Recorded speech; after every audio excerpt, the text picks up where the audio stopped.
everyone, I'm Stephen May, and this is That Show With Mahy, How to Stay Fit, How to Stay Show Fit edition. Today I am talking with the wonderful Switch. Switch, how you doing today? I'm good, thanks, Stephen. How are you? Good, thank you.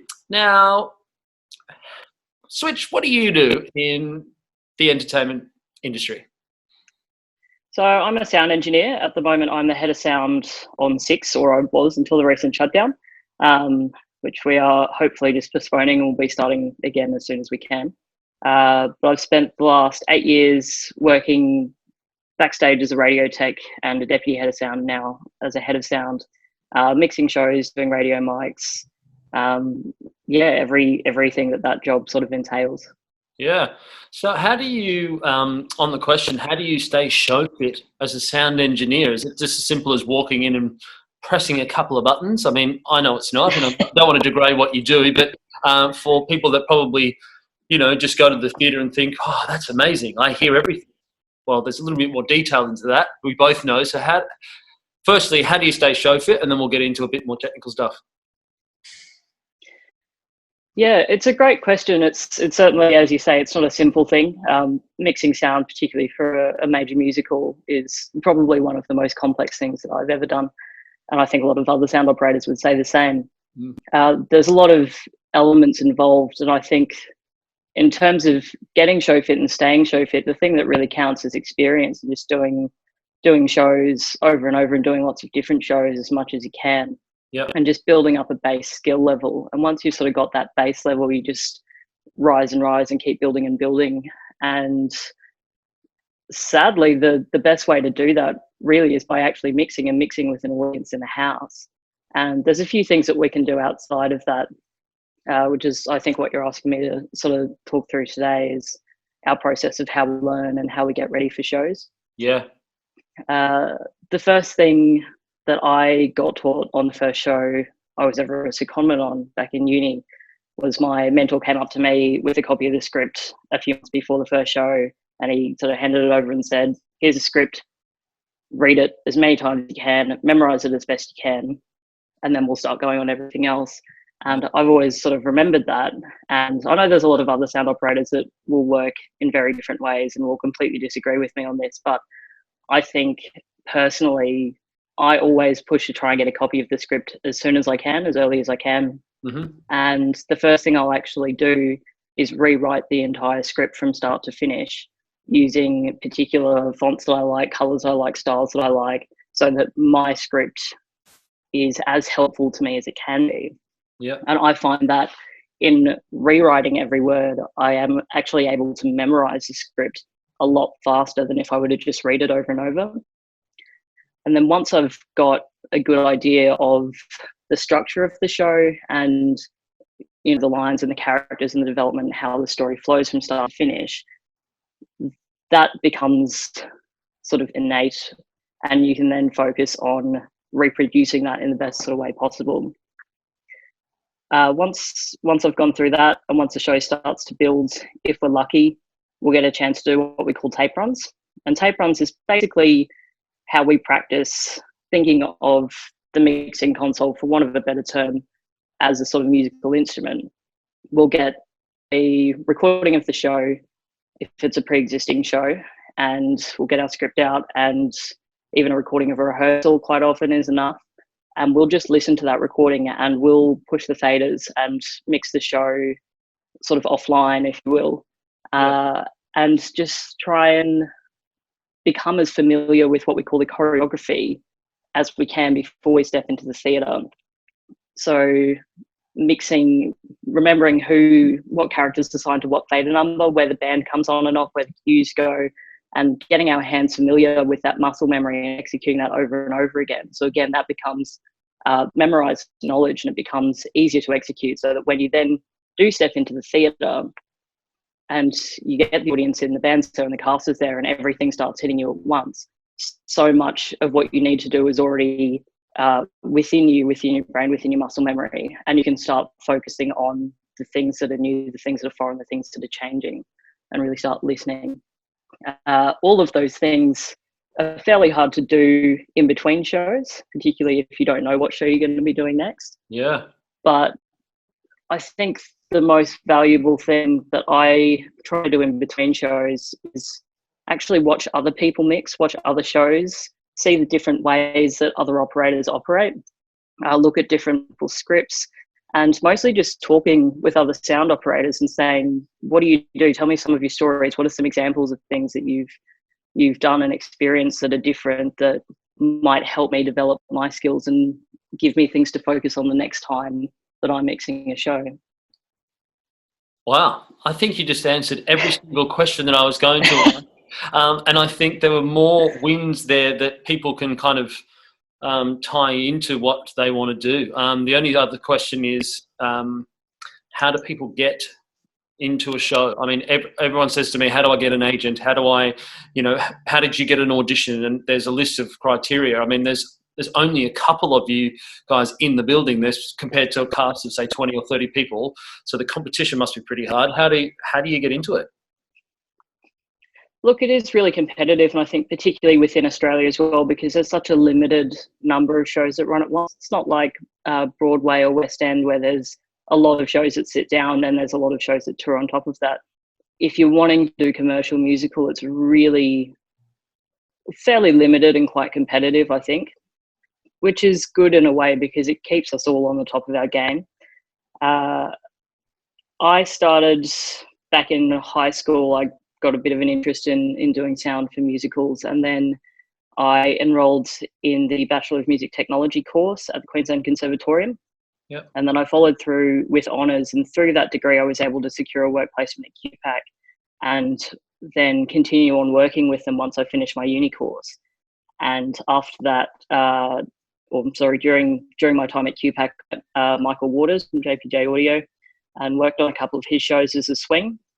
And I mentioned to him one day that I really wanted to tour, and he said, great. And about 6 months later, he said, I've got a show. Do you want to come on as a radio tech? And I said, absolutely. And it all sort of started from there. I think the biggest and best pieces of advice I got were networking. Meet as many people as you can. Go to the pub, talk to people, introduce yourself, share your stories, and just let people know that you're interested and that you're enthusiastic, and try and meet the right people. And if you've got a good work ethic, and people will be able to pick up on that quite easily, that's really how you get your foot in the door. And then once your foot's in, you just keep working and getting better and better, and you continue to secure gigs and move up through the chain. With mixing particularly, the sooner you can start giving it a go, the better, because as I said, it's a fairly complex thing what we do.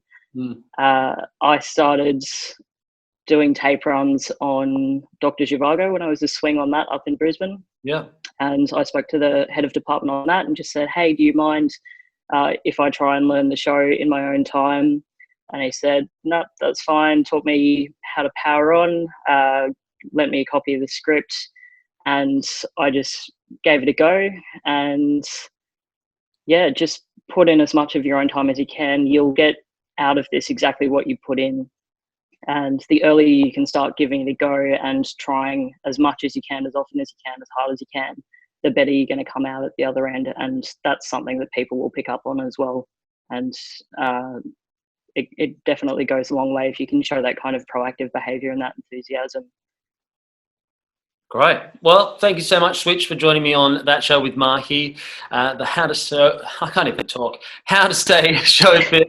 I think we covered a lot of ground there, and there's going to be some interesting questions. Hopefully, if they can they find you online? Can we send you some questions if people in the industry want to have a chat? Yeah, absolutely. You can find me on Facebook, Anusha Switch Matthews, or if you can get in touch with Stephen and he can pass on my contact details, I'm more than happy to answer any questions that come up. Amazing. Thank you. Great. Thank you. Hey, Nat. Thanks so much for joining That Show with Mahy, the edition on how to stay show fit. Now, people probably, or they may not know you on the outside of, and you're the face of shows, but you certainly do a very important job. Can you explain what you do and how you stay show fit? Absolutely. I work in sound currently on Come From Away, which is a wonderful show, and I'm very happy to be involved with it. So I spend, out of the 8 shows a week that we do, I spend 4 shows out the front mixing the show and 4 shows backstage looking after microphones and checking on the band and everything, make sure everything's running smoothly backstage. Yeah, great. Now, my question is to everyone at the moment, how do you stay show fit in your role? In terms of at the moment with coronavirus? Well, yeah, I guess what I'm sort of seeing, like from a performance perspective, whether you're in a show or out of a show, like there's a list of things that you kind of have to keep up your skills. So singing, acting, physical, mental. Um, I guess coming at it the angle of mixing a show, are you nervous about having to go back into a show and going, oh, how's my rhythm going to be? Like, how do you learn a show and then relearn it, if that makes sense? Yeah, absolutely. I think we certainly have tools available to us. The main thing for us in sound is that we will have a recording of the show, Right. and basically we will just play along with it. We will pretend that we have a mixer in front of us. I actually have a piece of paper All right. that has the faders that I need on it, and I will literally play the audio from the show and I will mix along with my fingers. It's not the greatest, but I'm literally, mixing the dialogue line for line, moving the band in the way that I have to move them. So that's the sort of thing that we would do. Say, for example, if once we move cities and you've had a couple of weeks where you've bumped down and you've bumped back in again and you haven't actually mixed the show for a couple of weeks. So that's definitely, we call it tape running. That's a big skill for us to get that muscle memory back. Like we call it muscle memory. Yeah. And that's a big way that we can do it, definitely. Well, those tapes, I think every person in Australia will be like, hey, where are those tapes kept? But that's what we call the archival version. For anyone that doesn't know, they record the show and they sort of store it in the archives. So, I mean, that's where it comes in handy for you. If you know that a show's coming up, do you get an archive from, say, America or the UK, and you get to hear it first, or have you ever had that opportunity to practice before you've seen it? Yeah, definitely. I mean, we certainly will get hold of archivals to use for those training purposes. Because I'm the deputy head of sound, so I don't always, when we're doing a new show, I'm usually the second person to learn it. My head of department will learn it first, and then I will learn it from him. So I kind of get that extra grace period to be able to actually practice in the theatre on the console and get that muscle memory down. But it is always helpful having those archival recordings just to even get used to the show, and it's brand new to you, and the flow of the show and how the dialogue is going to work. Yeah. So that's good. Absolutely. So people in sound or wanting to be the head of sound department or deputy or getting into sound, what can they do to be where you are? I mean, I'm sort of speaking to, very fortunately, I get to speak to people that are in the profession, but I'm sure there's a lot of people going, yeah, but I've always wanted to do that. And how do I? Yeah, it's definitely a difficult one to break into. We will do secondments in much the same way that like stage management often do secondments, like a work experience in conjunction with NIDA or WAPA. Generally, the sound companies will also offer that. You just kind of need to get in contact with them. We also generally we'll have full-time people on the show, but then we'll have swings who will come in and maybe do 1 shift a week. So that's a good foot in the door for new people. We're often looking for new people to come in and sort of fill that kind of role, and that way we can teach them our way of doing things. And yeah, so that's good. Okay, great. I mean, there's so many people backstage that people would have no idea. Putting your microphone on, and there's certain people that are happy not to mix, but they're also in the sound department. Is that where you started, just by just putting your resume in, working for someone as a comment? Is that, or were you lucky enough just to step up onto the deputy role straight away? I actually started on my first show. I was a radio mic technician. So generally under the head of department, the deputy will have a radio mic technician who it is their primary responsibility to look after the radio mics. Yeah. And there are a lot of people in that role who are exceptionally talented in that role and don't necessarily want to move up to the mixing role. And generally they're really good at their jobs, and sometimes we don't want them to move up because they are so good.